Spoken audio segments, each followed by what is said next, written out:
Ko kore ke hu whamoa ngahi talwhaatap ko toa pe wha o atu pa meheni ka ata mo e whainga maari e koe ni ke o atu e tau prokalama koe ko e tofunga whanua alo au ai a kuma whahoko at meheni he wike ko toa pe pe mo profesa te ta se siu laftani pe mi he maananga ko ia alo au I ken pela au ku kore pe mo ke u wha ngau pe ngai wha tapu ko toa pe wha a takua atu pa meheni ka ata pe ke mangau e ka ngai rea mahino hoko atu koe tau prokalama I he weekend ki he tau talanoa foki I he konstituto nek ma ki hoko atu pe ai talanoa I he tau konstituto nek. Ka ki mo ai ko loto ke tai re ki mo tol ko toa pe ka inga tonga mo mamata mai ke tau prokalama I he ahoni.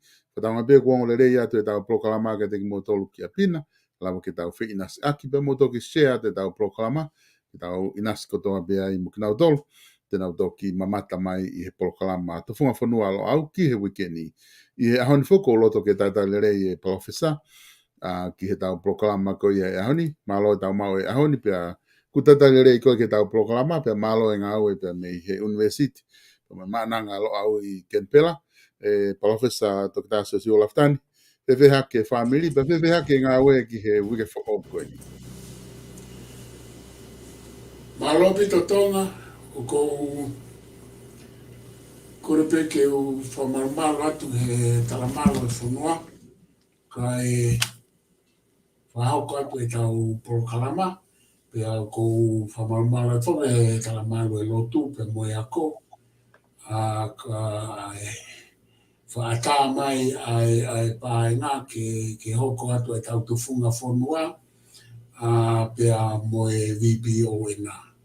Pea whamalo betonga I ke whangamari lava ki tau ki kau whataha, kata kau whataha I no whahoko ai polokalama koe ni I he wike kotoa pe pea moe amanaki pe e iai hano aonga ki ha ni ihi nau tolu nau mea mai. Ka kou le lei pe pea mo Luciane pea mo e whamiri le lei pe ai whaifatongia hene taulo au hanga tu pe ke hiki pe mo fai pe no whare rei atu ai whai whatongia e tonga I ngai kapa ke pea pe he whoki e ngai whatongia ke malo. Mona he pito e profesa ko wakai hifo ki e tuunga koia ko uilo pe foku alo pe taimi pe mo si ke te whahatala noa tainimi ki he COVID I tonga pe aku tau amanaki ku o ku lava peka kai ke nau mo ui pe mo COVID pe kai whaki ngā tai ka ku ko ke ongo I kakai ku hange pe COVID tainimi ko flu pe mo ki tō mama whate taimini pe tō mama he taimini ka koe tukunga koe ai COVID tonga I ahoni ko se ifo ke report fa mui pa me potunga mo ui aia o ku I tunga fa fie mari o pito me ne lere mai ko ni o tatawa I pepe ko ni I pe ni ko report ki he potunga mo ui pe ko whaka toa pe ni o lise ki na tolo ku mau to ko waka hifo ke ia ai COVID e to ko tahafe wanga whahiva aia ko new cases o to te au tupu pe aia ku lahi a pito recover to ko balu afe whangea ua fitu me he toko hiva afe o ngea hiva fitu kua mau I tonga e he COVID ta hiva. Aia kone tuu ko ia e profesa o ku tuu I he tuunga lelei au pito ai recover, aia ku recover e valu afe whangea ua fitu, pia ko taha ia mea whakawhia fia ai wakai ki he ripoti ko ni e profesa. Io, e tonga tau fia I asimai ai ola ko ni pea mo e whakalakalaka ai tuunga e COVID neo o plere ai fika ki e hiwa awhi tupo nau tōku ko nau mau I he maki whakawani.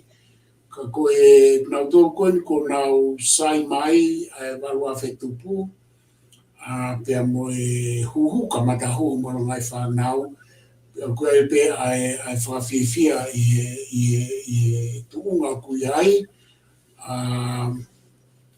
pe o kau manaki pe e alo pe ko lawe pe ko mata ke whela anga pe kakai pe mo e mak whawani pe kau whawhikai pe I mea te fito ko si ai ai puke lai au pito pe moe mate pe moe kaupeki a tonga e Koi. pe kau amanaki pe ki e kakai ke nau tau i lere i nau recover ko ne nau au ke nau sai e ko e kapau hei kai pe malawa ke mau ki nau tolu pe i anga i mahaki pe ko o siwe sia mai kau whawhita. Me kau whamalo lahi pe ko lava e huhu ke ne hanga o whakasisi mo malo i aho tau sino i e tupu koe ni e, koe ni koe ni o ku alu peke a tāange ko tau a tai nange nemo ke i whai peto kanga ko au ia Mulusiane ma fuke i tokanga pito pe mauai a ki e tui au mea malu i fofonga mask. Ma tokanga pito pe ki mauai a pe oku tuku pe hange pe koe alu a Australia ni koe mea ko tau ke i mai me tonga. Mea penia o kou whatonga ia au ia ai toi oho mai koe ni ai COVID i si aina. Pea o ku fuu i ta whaake ta hau whai whamato ato a si aina ki ono toi whai na u whakataputapui. I ta whaake ta ha o ku asma i pe e kau whai o ngongo me kau whatotoro. O fufu apopura o pito e koe ne puke koe nau koe whenga a se aina i kai mini ke ua na to e hau ka pau kia whahinga coronavirus fo tupu ake me COVID-19. Au whai ai whakataputapui au pito ko puke pe whamawahi koe mo tuku e whare mahaki pea o koe no sa i koe whenga i ke taofi ke ua e to mo vete maa whahinga variant po whahinga fo o i coronavirus. Ka hutoi pe ku fu whakapopula he koe ne toko pe kau puke ia whamawahe mo na ngai family o koe pe to e sio hata haia ka kinau tolu. Koe foi whakaputapu ia o kike to e whahasio e ka nau tolu kai o rewa o nau sai. Ka koe ke i roi po ko whewhare mahaki ko whare makia o toi malu au pito wa mea pirisone. Kako ufonua pehe pehe o ku kake na pure whate mo kalati e tonga ko mea e ka. E malawa i ke whai whakataputapui malu pehe pe malohi pehe. Ai aku lava pure e kakai a pure e control pehe ia ke te hanau to e fili hanau to po faina ta ai u fonua te mohalati ke ai hafai tu te ka koe faina fukana se aina ke fa mai ki mamani na fai fa ma to ato ke to omia faina coronavirus me ai ke tau mamata mo tau sio ka to a ka koe tau foki mai koe ki tonga o ku wha pito pe ai whenga mo e tatake a pure a ngā whekawaki mo e COVID i tonga i e tau neongo koe pe whatonga e whope ngai launga mo hana. E ka pau pe ke pe hoku pe a he me hoko pe ngai whonua ka koe tau whawhewanaki whamaman lahi o kusai au pito ai anga hono tataki mo no mapure e COVID i tonga e tonga Koi, mo lahi a pito. Professor koe mea peta me tonga kulo tonga ko wakahi fo ki lere kamata koe lere ai funky whare ko langa koe funky ai ngahi whare koe kakai koe ia o ku na e wesia ki na tolu he pe au kula pea o ku o se kamata ai fo tunga langa pa ko wakahi fo ki he posi ai minister koe ia moi o ku asia ai ata koe na o whare Aia koe mea ene na whakaha koe he konferenismo ka whai ongo e paremia. Koe whare e whakawha e ki olunga. Ke ona te hake mai pe au o hao mau lahi e ngahi api koe. Ni pa ku lawa ki asia tu e ata koe ni tau wakai ki ai ku langa e whare e whakapou ki olunga. Pe toki whahiri re vai whangi whare a wha. Whare toko ni. o lava ke whakahoko ake ngā ue, paku tau tui e aonga lahi e ni tātou whita ngai whaitu maulalo ango pātangata, ko popua, lahi e anō, no ngahi e ria maulalo apita ango i hala o wawe mo sop, ko no hiki ko ni whare ki o lunga o ku ne ange e space lahi apito ke kakai ke nau nofo ai o hao mi he ano, pete nau lau pena tō toki tātā puni hola lalo o ngā ue ake whai ngā mea taha he nau nofo family. Ka koe tūnga na professor kui ai e tau whanki whare ko ia kulanga e pure anga ke tokoni ko ia ki o tau kakai. Whawhawha pita tonga he ku wakai atu pe a tau whamalo e ngā ue lai koe ni i hiki i koe ni e whare ke maalunga pe a ku uhinga foke si whenga tonga ko hinga koe tau whakoe ni whakaririfu na e hoko pe a koe whakakaukau e nei taha pe a whakaawa pe lalo whare pe a o kutau lawe i pe tonga ka pau e toi maalohi mai pe a kuraia ko ne hau pe a naia almu e whare hui lalo whare ka kutau ko ne tau whamalo i ai he kuia e whenga ai pure anga ki a whahinga a fōtunga e tokoni ke oa e toi fu ka pau e hau pe he fo i tuku koe o malohi na toke o si e sai e lava o tau fōfua atu e hau pe o alu i lalo pe ka pau leo hau ai pe o kuraia o kutoi ki malohi ange ko e mea pe kau ilo i e hau ia alu mo e whare leongo e ni maolunga o kutau whamalo tonga o kusai ange ai sina e he toki pa kusai ange pe ai whenga ha foi tawhaaki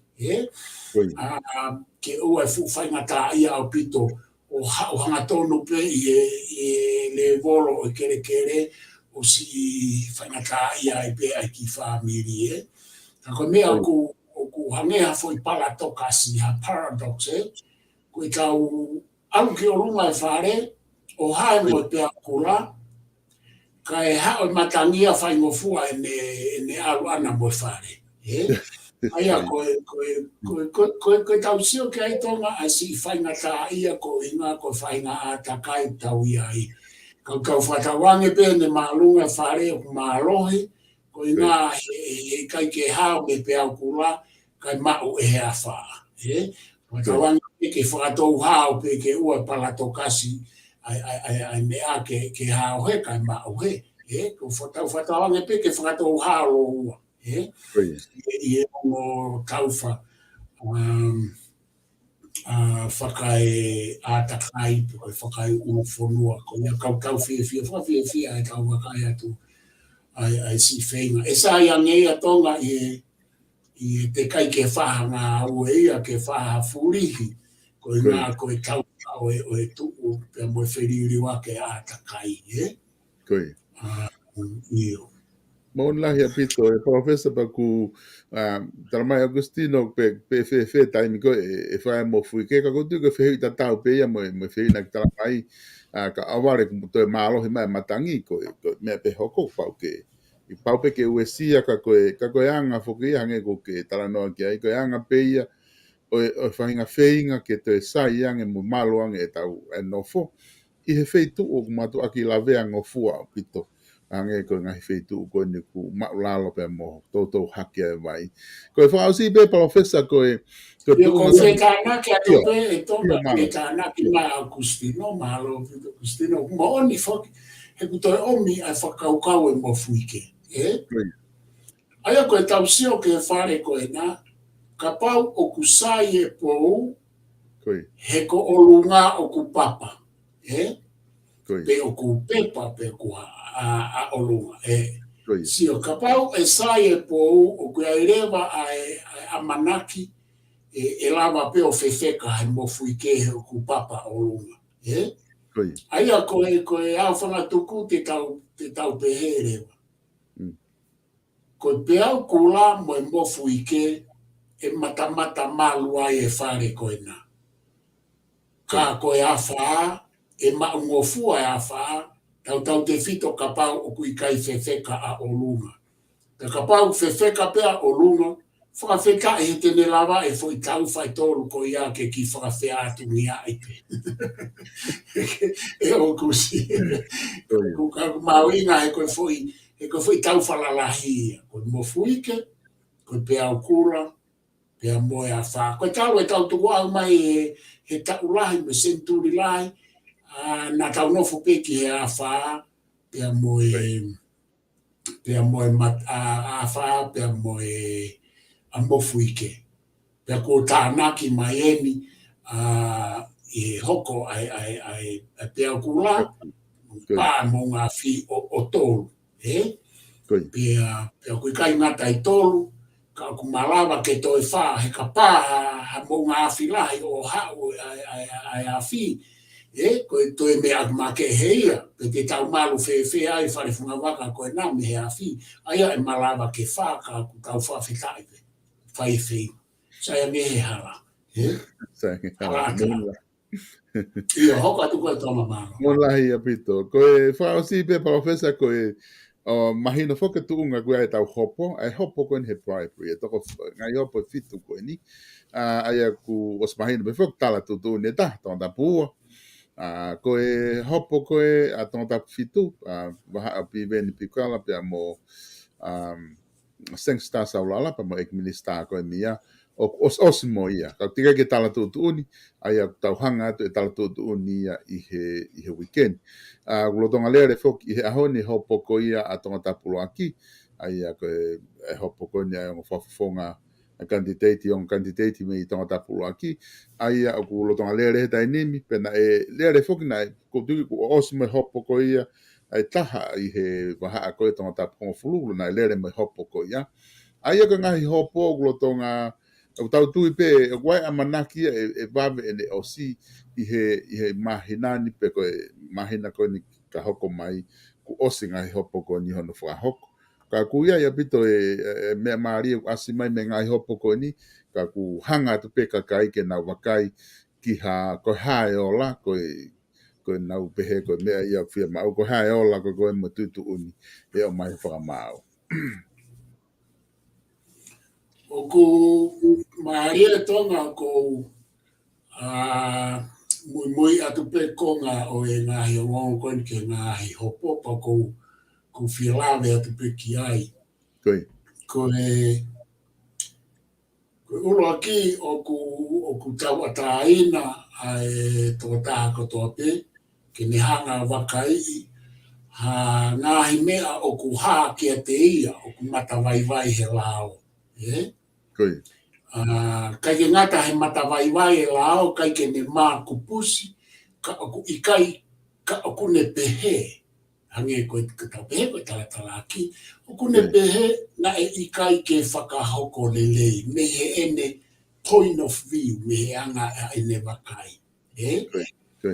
Aia koe tau wakai koe ki ai, oku ke hamea e mau ai.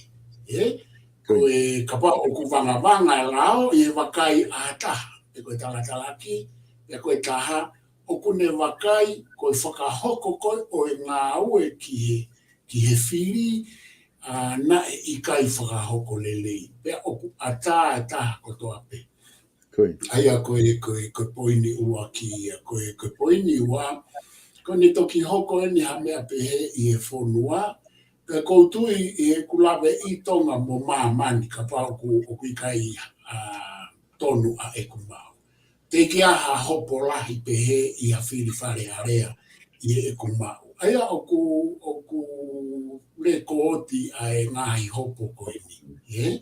I ono whakahoko, fufua mea ene o ku hoko, pea hoko toko lahi, pea koe poini koe tā, ko whita nakia ki ai, o ku whakapolitikare hopo koe ni tonga.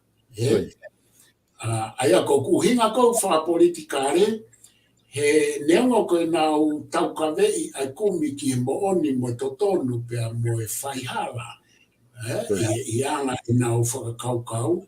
Ka whakapolitikare he koe fo I kulupu pe e ua ka koe ongo kulupu pe e taha. Koe kaupatoa ka atoa he au whangatuku.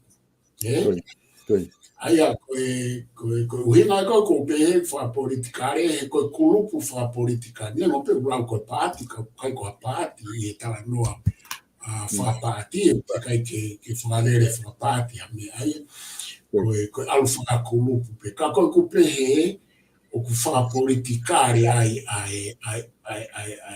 hopo ko ai u hopo ko ni he kunau ha o pe me fo i fa unga fa politikare tatau pea moe o mea kuna o tau ka vei, pea koe poine tā o ku nau, koe kulupu wha politikare fo koe ni ku kai ke nau whia maari e nau tōria kia whaahinga mea i e whaunga. Aia koe historia koe, o kulupu koe ni e osie fo i mea, e hoko fo i mea, e hoko fo i mea he kui kai ke nau whia maari nau tōria ki a whainga mea. Te a kui kai ko ha mea ea ku kovi e tonga, ko mea ea ko whika na ke aturu he ku hoko pea i he ngā haipure a ngā temo kālati whakaturi, pe koe whakatiki tato, pe koe repapirika o ku hoko pea ai. O kui ai pe ngā hikupu ia, pe koe ai pe kakai, o kui kai ke nau whia maari e whakapolitikare. Pea o kui ai a honorelei he ta whaake taha me wewe i mau pe ai whonua ke nau mo nau tokanga ange, pea koe mea kou asimai koe me he whonga ngā au e koe ni pea e hoko pe he pea koe mea pea nai, e tataki mai e pare mea ko pe kea samana Krispohiwa, ahono wewe i pe ai mea kotoa pe pea kui kai kia ha mea aia e whie maari e ki he whahinga kulupu wha politikare pe he ni. He koe whaunga wha politikare kotoa pe whoki tonga, nengo e ne temo kālati hange koe ni. O kuta e whie maari e pe ngā he kulupu ia pe mo kakaia he umbea lahi ke pure anga. Pe o ku whai hono teke, hono lopi, moe ha. Pea koe nea ia koe o ku mālohi koe hono tataki koe he kulupu patoa me tonga. Pea koe nea koe a tonga o kui kai ke aha no kovi. Ka o kui ai ngā i whounga, pea kui ai a hono ngata ana, ke tau alu i e fo i issue, pea tau hiki me ai, pea tau hanga mahi noi, he i kai ke iai ha fo i whaunga ia, e lere hao, pe whakahoko hao, e mea kotoa pe. Koe mea koe aia o ku maku pe ia e ha whaahinga whaunga pure, koe ke he pe koe fo i pe whito e whaamamafa koe a whaahinga whaunga pure whakapolitikare koe ia.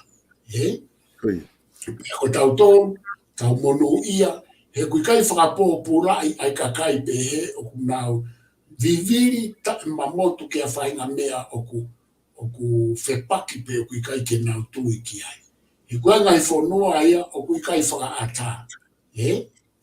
Pea o ku whakapōpurai, pea o pe o whakapōng ki nau tō kauku tau mao e fwoi tau ataina whakakonistutone, whakaepure angatui, whakaetemo kālati ki whakaata. Koe mau pe ia ai whainga teke pe he, ka pau e alu o tō ki tua. Uloa ki ka pau e alu o tō ki tua me konistutone mo e lao. Pea kulahi pe ne hoka nai pato au, nau alu mau pe nau tōria ke nau alu ki tua. A neonga nau tau ka vei, ai teke whaito tonu mo teke moni, ka nau wha alu mau pe koe whounga pe nai whawhai samura a Krispohiwa, koe teke o alu ki tua mehe lao pe mo konistutone, kai lava ke teke e umea ko nau whie mahu. Ani pe koe nane wha mea ki pe e ia e koe ke whie toi whie mahe lao me konistutone he ngai kai meni i. Ka koe tau kakai koe ni ke kau pāwhaka ilo koe ni.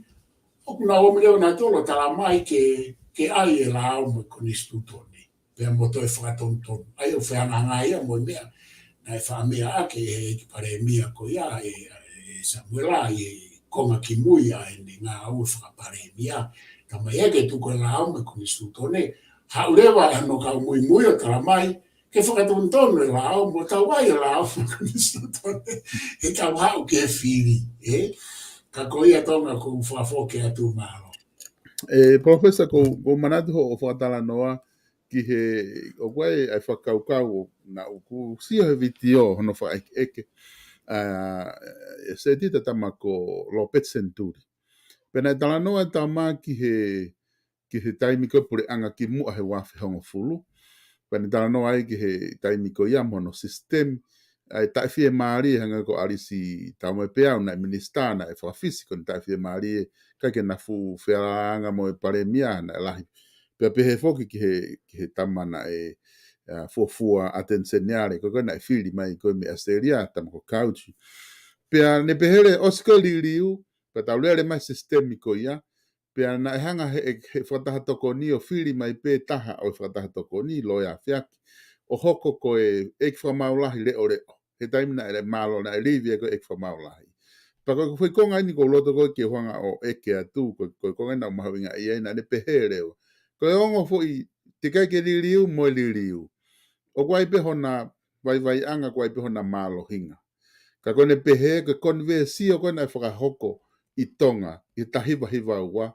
Ka taueni ko o si tolungo fulu pe fiha, me he konversio ko ia. Ka koe me egune whakatu u, ko nako taimi ke te whai ha konversio, ke te whai pe hano wakai i he kukai ke pehe kwa whaunga ia e sai pe ta ia hano vai anga. Whakatou vai anga pe mo malo hinga. Ka koe whakatu u e kune o mai e konversio, pa ko loi be kwa na ke yai he konversio ulo ki koni tala no mai ki ai o ku atu ka te koe ko ha ho whakau ke ta whako ia o mate mai ho telefon ho me ho lai ne I tonga kataki. Tonga na usio I e konga o e whaike eke koe nipa na kuhanga o mai ki e lo au. Lea e tonga ulahi au pite o me aia o ku I kai ke maau mo I kai ke mo oni e tala noa Centuri, alo peti, pea koe tānaki pea kuia, koe tala noa koe a Centuri, koe whaka eke foki ai toko taha pe koe kakai, na nau whenga ke liliu e whaunga, I nau uhinga whakapolitikare, Pea koe mau e kakai pehe ni, he na nau I loto, pe ne kai ke nau tuu mau hafo I ta whaake I he hau ai whanonga o e hala whanonga whakapolitikare. Pea o ko iai a e nau te whito I tui whakapolitikare ki he whaunga. Aia koe kakai pehe ka te au ku o siu e sia e nau whakakaukau e taimu nau tala no ai ki a whaahinga whakakaukau whakapolitikare pe whakawhonua. O ke whatonga I tonga e kuhinga. He kai ke lava haka kai pehe ke nau tala noa maa. He o ku o si hai ai whainga tui a nau tōu. Pea ko e nau tala noa e a awhe pe ia ki he mea u nau tui ki ai. Ai tonga taha koe ni. Ko tala noa mo oni ke tonga taha koe ni ko Lopet Centuri. Pea koe ai kautama pehe ia I e whonua. Te nā omna tōria whai nau whakauhinga, ka ko si ai e nau te whito I tui ko pau ke a awhe ke ai e nau whakauhinga whakapolitikare. Pea ku e si ai e mea e ko whakauhinga, ka aku nau taua taina, pena tōke nau whakauhinga. Ka ko uhinga aku ia ke mea koe koe tala noa ki e uhinga o ku mo oni, mo tāu, mo totonu, mo whaka ofa. Lahe pena ne tā noa ki Piritania o kui kai tonu, na ne tā noa ki e Eiksan Sela I Piritania. Pea nane pe whatātāka Thomas Moa na tu usi ono ulu. Pea pehe koe ngata anga pe ia o whakaukau e Eiksan Sela. I Centuria koe taimia hene rivalu. Na e whare ia. Ka koe ku uhinga e ku poini, O kui kai maarewa e ne kala noa e ne pehe ko ngata anga ia o e Sensela i Piritania pea mo e whaahinga whakakaukau o e whae i pehe. Sai ko me ai whakatata.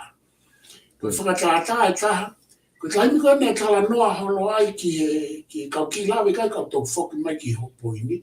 Ko ne taimi ko ne kala noa lai ke tuu ai mawhai pure. Na e kai ke maa a e ne tala noa ke tuu ai executive atonga whamau anga pea moe wharearea. He ko whai koe e ne tala noa, o ku tala noa ia o fihi e whatongia o executive koe tui moe whatatokoni e paremia pea moe kabineti moe wharearea. He koe tala noa ia tonga o ku alu whuke tala noa ia koe teke whakatemo karatia me koe tala noa lo Petsenturi. O ku alu ia ke hau e mawhai pure ia ke nofo he wharearea. O koe ke ha mawhai pure ia nofo he wharearea. Koe mawhai whaulao nofo he wharearea.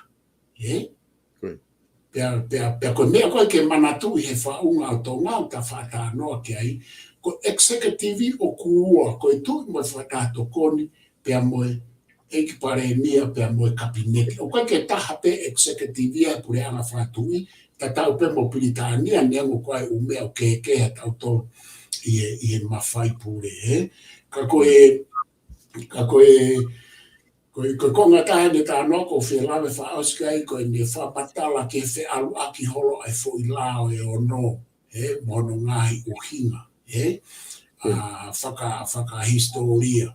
Pea koe hange koe ku tala noa, o ku iai ai mea i e ne tala noa ko ia ta tau pe mo ne uta noa ke he, o ku ne hanga peo whiri mai ngahi mea ke poupoua a e ne tui whakapolitika re. Pea koe kau tama pe he ni tonga, kau whakaos. O ku i kaike te iai ha anau tala noa pe ko ha anau mau inga ia i he mo'o ni i mea, o ku whihi ai whaunga whakasosiare mo whakapolitikare mo tu ai whanua, pea moe whaunga i he konistutone. Koe ke nau lawa nau tolu o lawe ke mea ko ia pe tara noa kepa, koe ke nau lawa vete.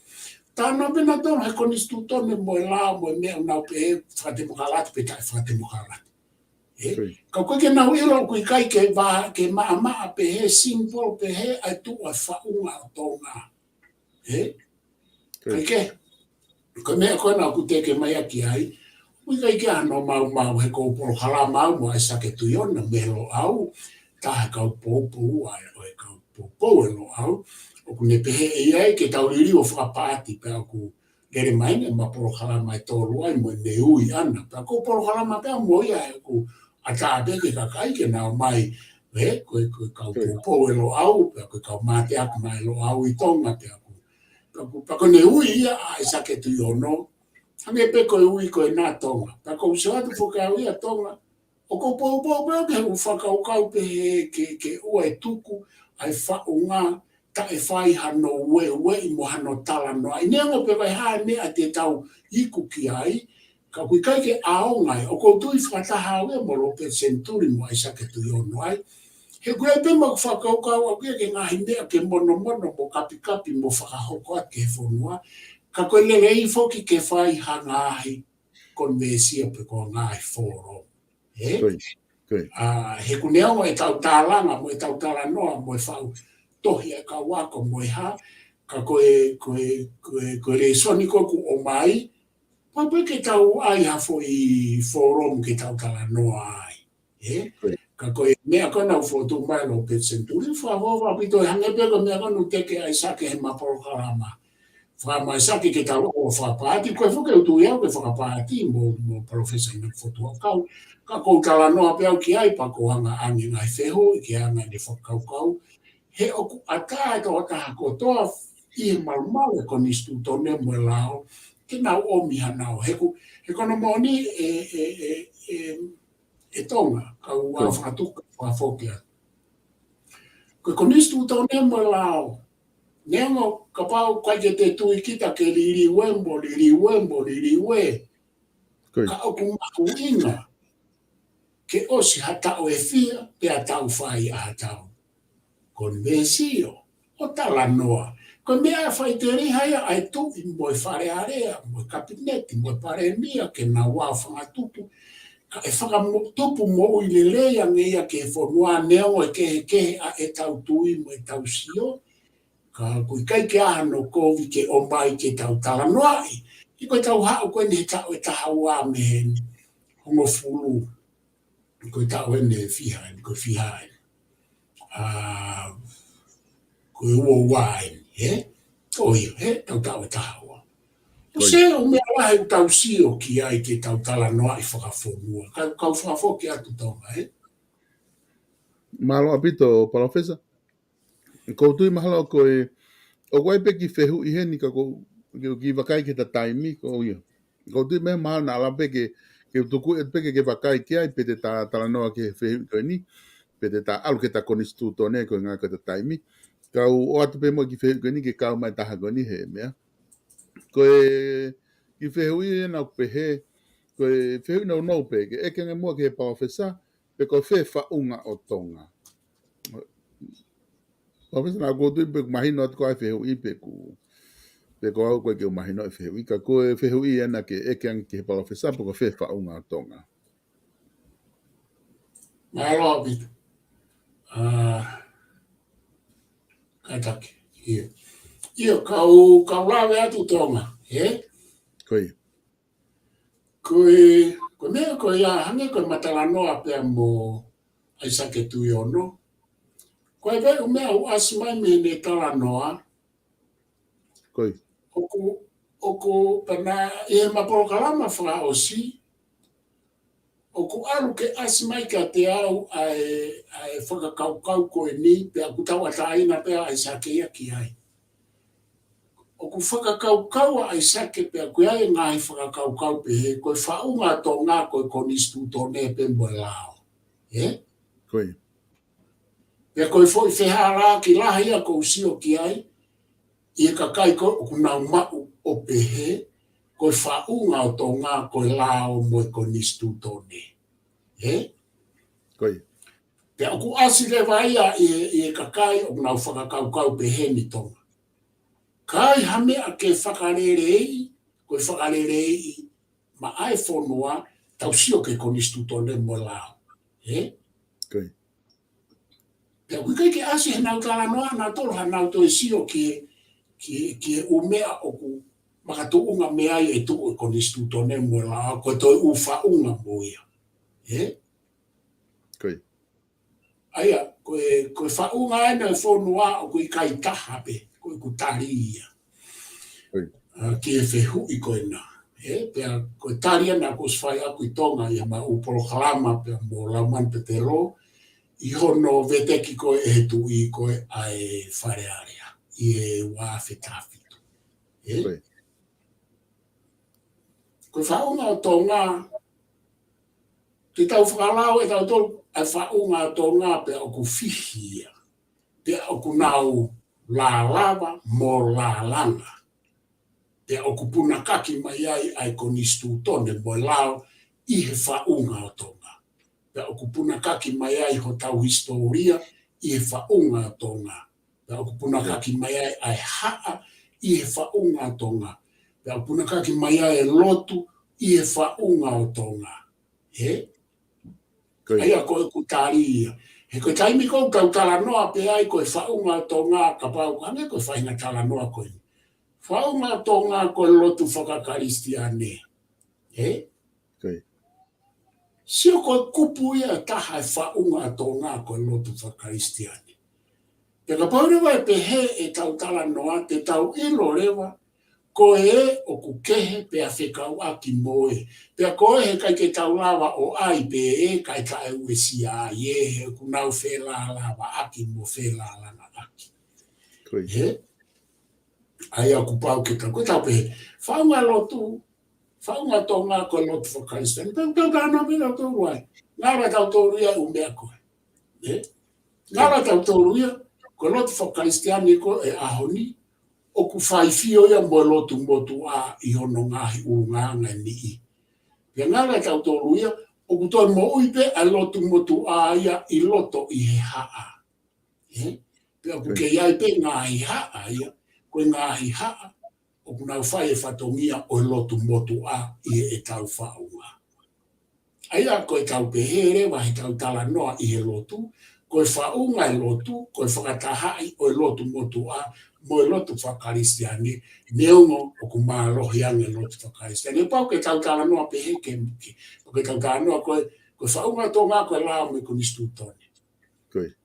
I kai, koe konga pe ia mahu inga ia ki hono pure I mo hono whakarere ka okuto iai mo ufa unga ke. Ia koe ufa unga ko ia, o kunau ngā ua pena tōre anau tōru. Pea, kai ke tau sio ki he ne whikau aki moe, te tau aie o uesia ai pe ki tau tō. Pea koe o mea ia, ke liliu he, hange ko matanoa mo aisake. Whakakaukau ke whiri whakaukau te ke he patoa, whakaukau ke whiri ai kau whawhofo ngā o e hou eiki, ai hou eiki no pere e he kakai. Seke foi whakaukau ko ia, whawhofo whamatalai ai sake foi whakaukau. Whamatalai ia o whakatatau ki he whaunga whakatemo kālati, o e whonua oku I kai pehe. Aia hange koe ni, ko Australia ni. O koe ke aha fui whaunga pehe ia ai. Hou eiki mo hono kakai, mo rau tofina. Koe kakai tupua e whonuani, o koe ke aha nau mawhai pure pehe he whare area. Kako tau tō, oku iai a e tau kurupu pehe. Se koe tā noa rewa ke whiri he kakai ia, a hoi ki no pere, ngalo ia ai kai ke ma kupusi teke whakakaukau ia koe ni. O kui kai ko Nusila, ko Nusila mo Australia, o kai ki ha whaha I pe, tuku ki ha Nusila ko nau teke mai kau mauni. Tako hange ko mau tōru heni. O kui kai. Ko whahai whapolitika re pia heni, ko whahai ne whakatupu he kau pārangi. He kai ke tau atu ai whahai, whapolitikare na whakatupu e kau pārangi o whakatatau I ki tonga, he kukehe a tonga. O kukehe whaunga tonga. Ka kua pau ke tau mahi no, kai ke te whakavau ke atu tonga kata. Ki ngā rino roa tua. Malo apito, Professor ko tung mahino apito ai whakaukau ko ia ko ki hanga o mai. Ka ko ngā kata taimi ko pehe mo ki ta ki afe ke ta ke konistuto ne, ki ngā ke hoko atua e ta tala noa, he toi ngā koe ni o e ta polokalama koe aho ni. Pe ngā kata toki hoko mai I he wikahau, ka ahi hangahi whehui. Pea mo ngahi whakamatala mai, he ngahi isiu ko ia, e toki whenga peke mono ta whi e taha pe ua I he ta polokalama koe wikahau, pe hoko mai. Ka ta utuku atu mo ka te koe ke ta whoki mo ke ta konistuto ne, pe ngā ke ta hoko atua I he toi ngā koe ne ta taimi malo, Professor. Koe ta aloa ni ke kupu te au mawhitu e tonga, ka pau tonu e kumahu. Koi. E I kai wei, ai ngāhi lisi ku osi hono whai. Mahu inga au pito. Te au mawhitu e I kai wei, ai ngāhi lisi ku osi hono whai. E I kai wei e konistuto ne ai ngāhi lisi ku osi hono whai e pure anga. Pea mo ngahi lisi ko areai e pure anga, pe koe lisi o api uta pe I loto kolo. E malu ia ngahi lisi ko ia e pure anga ka au I kai kau ai tu unini, ke ngahi lisi e whai hiri ai foaki o konistu tone. Maria au pito ia Maria pito. E kai wei e konistu tone a ngahi lisi ko osi hono whai e pure anga, e ma ngahi lisi ko area e pure anga, pe koe lisi o api I uta pe I lotokoro. E malo ia ngahi lisi ko ia e pure anga, ka I kai kau ai tutu unini, ki ngahi lisi e whai hiri ai foaki ai konistu tone. Hange hena foi kupu motu ai. Koi. E ku mata ko tala noa ko ni o ko ki fu no ti ana val te kai ke si o kai ka wanga fo ko pu motu ai ni me ta val fitu ni ma e ana to ma ni fakaria ko ina pe ko faka kau fa si mahino pe te ha me o lunga a pe ku tau a fia tonga e kupu ko ni e tata no ke ai malu ai me ko lisi ko ta no fo ke lisi Koi. Ka kwa mai ke konga fra osi ai ni okupe ai fai aki ke nga i to lisi pe fe to lisi pe mo nga hi so kata ko kuputa no e kuputa no fitu i kai kawa ai tu nini ki nga hilisi e fai hiri ai foaki o konistu tone ai a kono foaki ko konistu tone ia na e ke here vai a kapau ne os fai hanga hiri ai ku hinga pe he e tonga pe tonu e kumau Koi. Kone os kai foaki ko konistu tone e kai ke kawa nga hilisi e tu nini ke nga hilisi e fai hiri ai foaki o konistu tone o ku mawinga maari ka te koi ai foi tawhaaki koi ni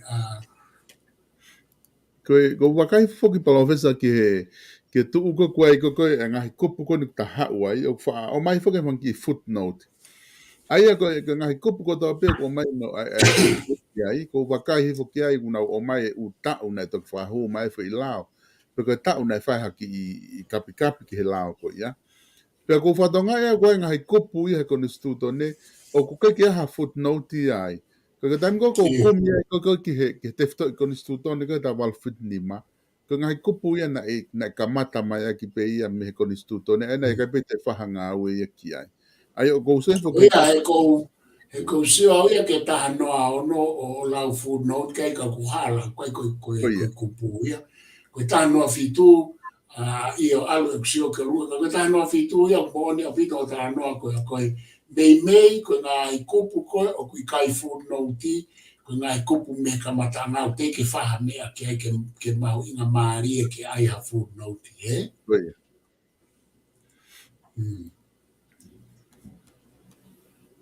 Ai pa ko tu mahino pe ia e tonga ai kupu ta no fitu ka ta ka ke ta no valu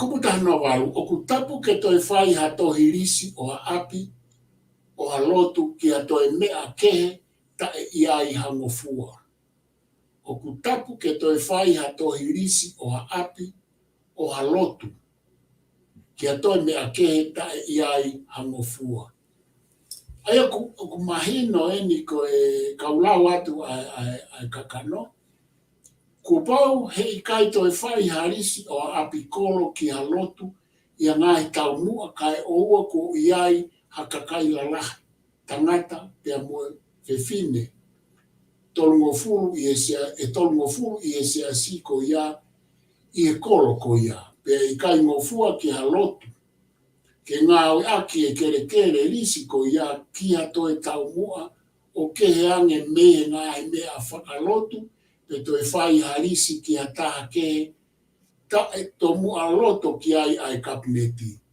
Pe ko pau i ai ha whamo oni whawhie maarie i e ao ha whamau anga ko i ha kere pe he ko to e risi o ta e to mua loto ki ai to mua loto ki ai kabineti. E foke kere ko ia ke toko taha ko ia na elisi me ai kere pe ko no e a o ange pe ko ene ha. Pe ko ki footnote na mahino pe ia ai na e fai e unga ue. Pe ko kapi pe ko e ha ki e tu ko e na ka ko e konga ko e na kajaki ko e o te ki tu i fo mai ki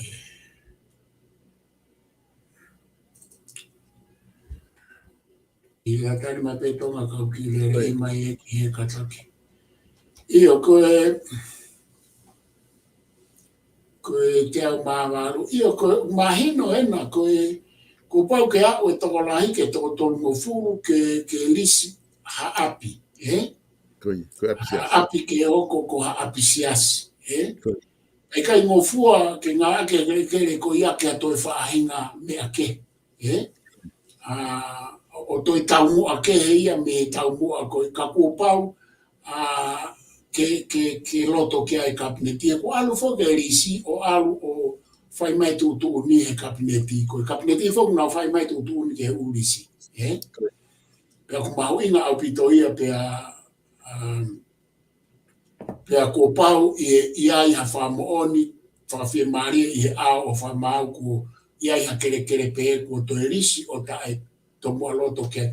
Pau pe ke kapa e te pea ku i ai foki ai mawhai ki ai e whamau, pea moe kabineti, whai mano ngā i whangofua whakarau, whai ki ai to mua loto ki ai kabineti. Pea ka pau e foki kere ko ia ke toko taha ko ia, nā ilis me ai kere, pe ko hono ea o hange pe ko e neha.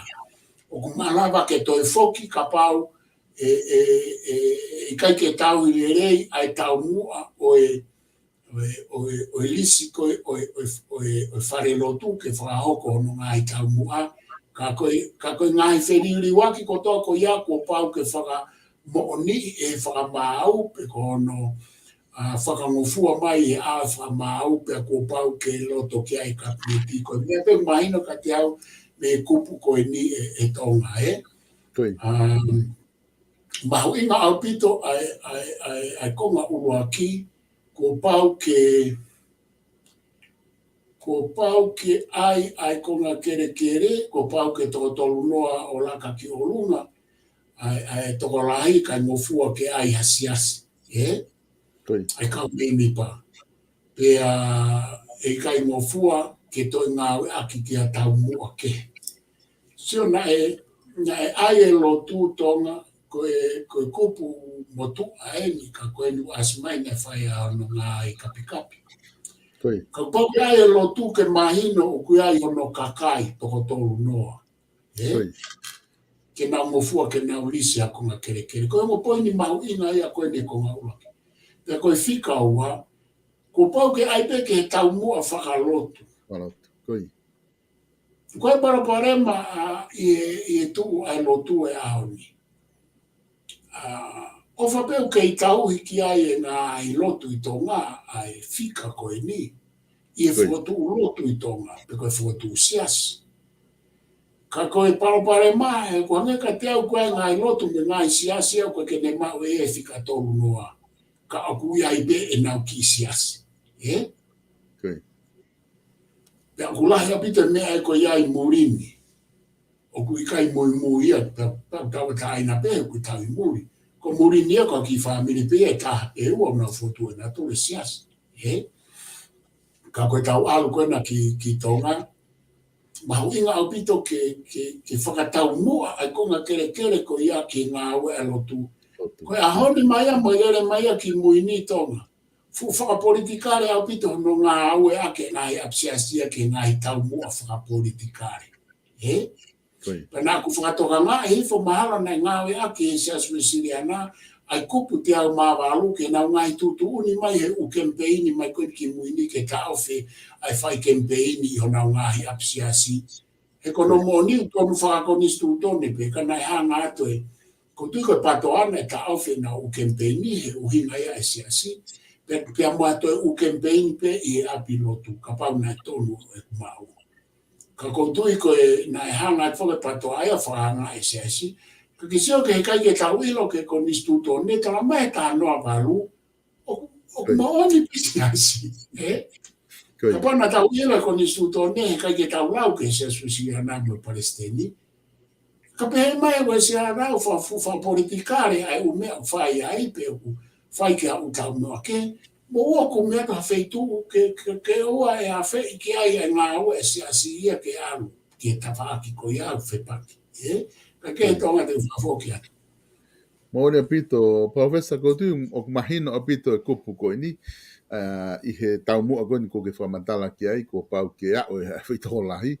Pea ke ngā ue aki pe i he tau mua koe kunau o mai koe tau mua, koe tau mua ke lotu ka koe ke te uhinga e ke ngai tau mua wha politikare. Ka ko peheke ta hoko atu mua ke kupu te au mahiwa. Ko tiu mahino pe kupu te au mawalu. Ai ko kupu koe te au mawalu, na e whetongi e ia lao taha tolu ta he whitolu. Ai ko taim whamui mui na e whai hano kapi kupu koe. Ko tahi wa whitolu. Tahi wa whitolu, okay. Ko te au mahiwa ko matatahi. Ko matatahi ko toa pe o pure angani o ku ie tu i. O ku ie tu i lau me hu amai ai tahi ko mita e tahanima wa wha. Ka ingofua ke pure anga ke risi hakonga matatahi ko i ke tu ai ha whare koloa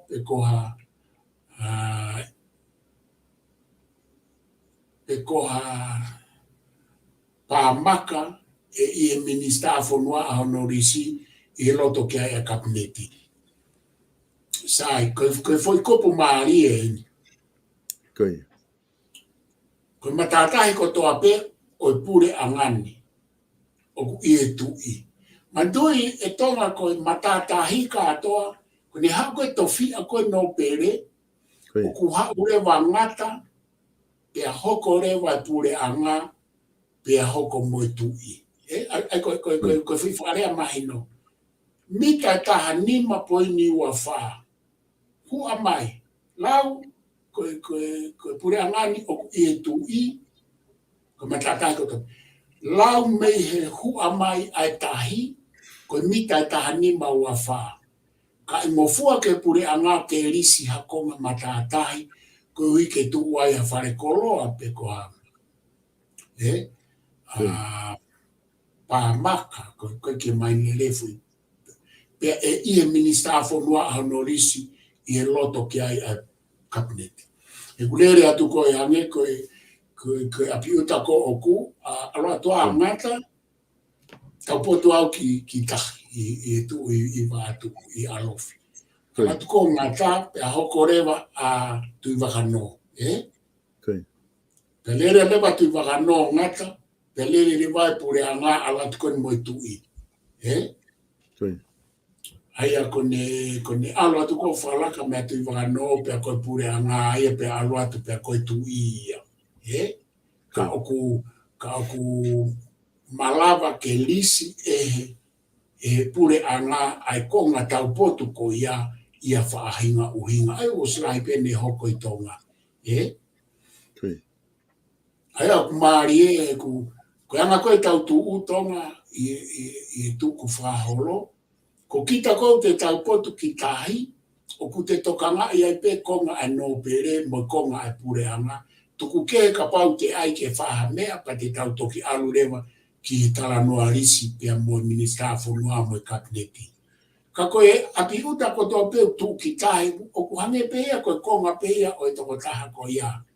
He kune alatu ea tokanga e konga no pere, pa ne tokanga atu mo e konga o alu ki tahi, ai o alatu o au ki konga i tui. Ka koe toki ke he pēia o koe ke o mai pure anga e me tui, kara mai mo ngata he o te moto i kai. Te pure pe ki tau hange pēia koe api pēia kita. Hange koe kutu koe a tau pot ki tahi, tokanga e pia mo e konga tui wano, ko foi lere koe mea te hau koe ki tahi, ko lere koe alatoa ngata lere ati wano, me me toi foi te hau pe tahai e foi lere ati wano pato ki tahi. Ai aku hange pēia hakonga mai pēia pia te hau, ko te hau au e ua. Ka koe ku tānoa pia koe ke hanga tau whio hanga mahi ni, pa koe ke hao no pere ia, tā mai ngā tahe makai na ke ka te ngou e pekita alat ne fukonga koe au, koe ke hano parema. Ka koe lao e ni koe o hanga e tau tu. Tau alato tahi, ha e tu i o tahi. Ka kai whoke pehe koe tu i ka atoa a tahi. Koe uhinga pēni ke fo i hau koe ke whonua. He koe tahi whokia koe ko mai a pure anga i tu whakarao. Neu koe ka atoa tahi moe whonua koe tu. Koe moana moe whonua koe tu. I he tau sio whakai pure anga whakai tu i ka ku. Ka kai ke mau he tu i ke ne whaawao ka atoa e umea koe au pure anga. A whakatuku whai mai ke kabineti. Koi. Pea mo tutuni e whamau, kai whakafoke atu e tonga. Mone apito, Professor, o mahino apito e whatala noa kone ke whai ki he matatahi. Ia ku pia moe tuunga ko kui ai hoto api utaha o whatata ki ai. Ko tui mahalo ka ta taimi, te ta te lape, ke te whakaosa ki mua te au hongo fulupa ta osi e pe ta proklama he ahon. Ke te toki hoko te wika hau. Whakafofo apito ko wheta me ake alake ka tamaki e te whaasio ki ai. Ia, ko te au hongo fulu e ni, ko resisita, o i ngahi lisi. Okay. Resisita, ko resisita ngai. I longa hato hilisi e i kai ai e tu i a ono hua whaki ai, e ai e minista whanua a ono hingoa ki ai, pea mo sila o ne pot ngā oe, pea whamu oni ki ai hata o kau minista, pea e ai ono hingoa ki ai mo sila foki o ne pot ngā oe. Pea i kai lau o totonu, halisi, pea toilisi, pe malui, ia e lao ka i kai hiki a ki e tohi i ofisio minista whanua. Ko tu mahina o pito ia koe ngā hilisi, koe whakaikiki koe ia koutu e toki hau ia mui he ta alua te ukupu, koe ngā hilisi au whangofua e tamatui. Ke ai ke ano huafa. Pea kapau e ikai, ke ai ke ai huafa e tamatui, mahina o pito ngā hilisi koe ia. Pea koe toenga rewa urisi api moe ha api uta api kolo, anga maheni ko minista whanua ai. Ka kōpau ke ai mo sila pot ngā oe, ka pau e ka ia o malawa ke ai e a minista i he kabineti ai sila pea moe whamu oni ki ai.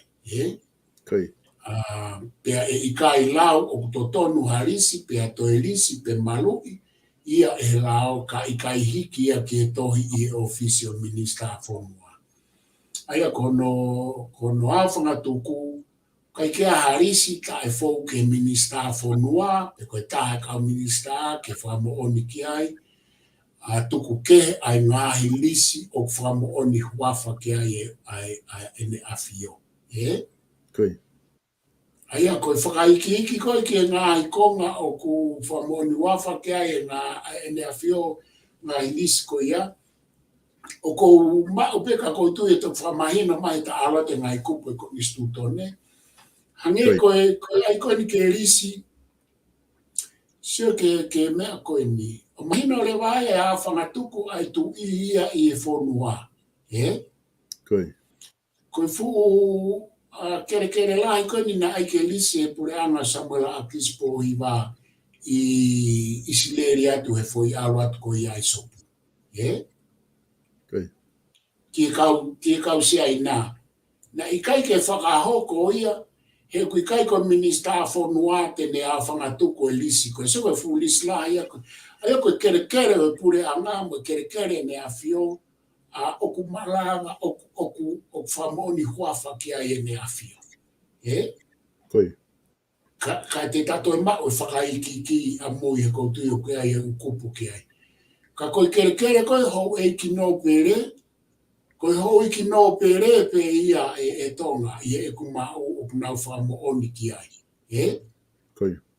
Pea toi whia mao ke ta whakapapau, he kuhange ka te au i he kumau o kui kai ke hu mai tu ia whamu oni huafa ki a tofia o hano pere. Maaria o pito i ka pau tono e pe kumau.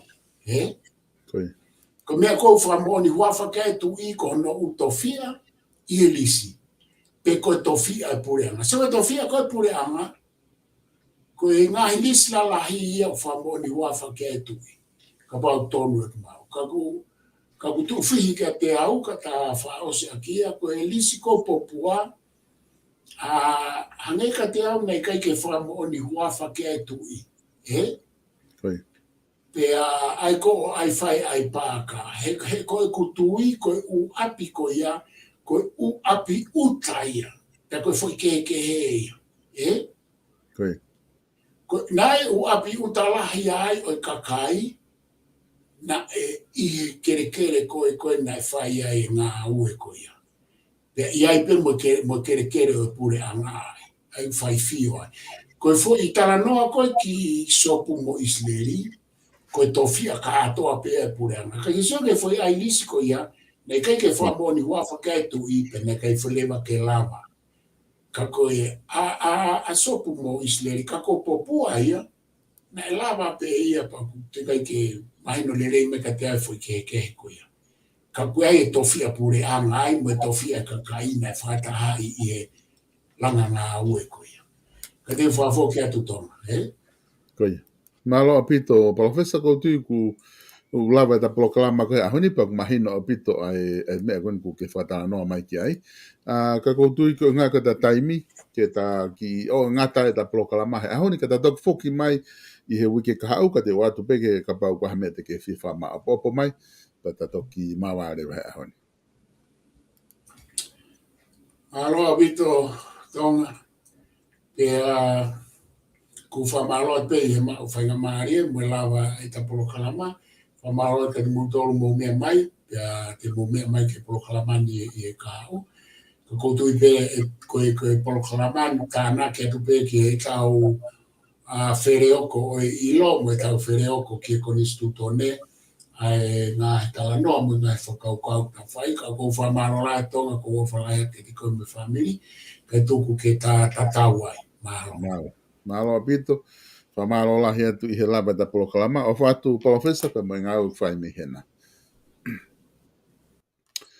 O ku whamalo lahi atu e kainga he lava koe tau proklama he ahoni ha mo mui ma he tau proklama, ai o ku o atu koe tufunga whanua alo au, ai ku ma nama o atu pe mo profesa to i tasa si o laftani, pa mei he maananga koe ia lo au i ken pela, te whawhea tiki mo tolu he taimi ta tau pe, ki he wike ka hau, i he tau proklama ko ia tufunga whanua alo au. Ko ki i whanongonongo pe ko o atu ko ngā koe proklama whatu whanua fo ou, o ku amanaki ke whahoko atu ai proklama ko ia i he ahoni, o ku whanga ke taimi nima ai whiawhi e whahoko atu, i he taimi ko anusilani, te ma whoki mai bea mo piwen piukala ke whahoko atu ai proklama ko ni, o ngā ke te whahawakai ke tu ngā kiai, ai ngahi hopo ko ia o ku lotonga lere i he tainimi.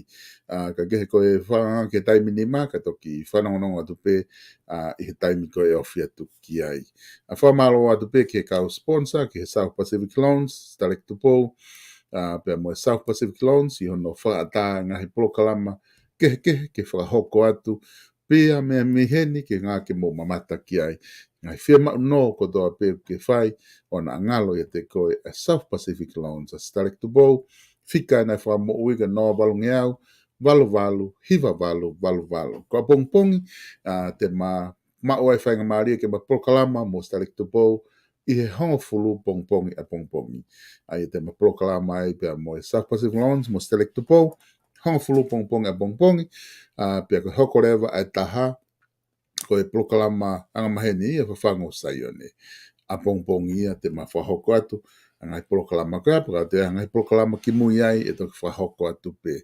Ka ke ngata he whamalo ke Starek Tupo be me South Pacific Loans, whamanato atu pe tau wharekoloa wala page facing i loto nuku alo whahanga ke tau mo pe building, oku ke i tuu mo e lau ke ai, whadau hao wala ai tatau te whita ofi atu koe ne taim whame o si tuu uta e na uta fo o i tonga ko tui pe mei tukuanga me he wafu ke ave ki he wharekoloa ke lawa ke mo mamata ai, mo whakatau ai ha mo wala i he page facing store i loto nuku alofa, walu, fitu noa, ono nima, ono wha, te ke lawa o telefoni ki ai, i he timing a ue monita ke tōnaki.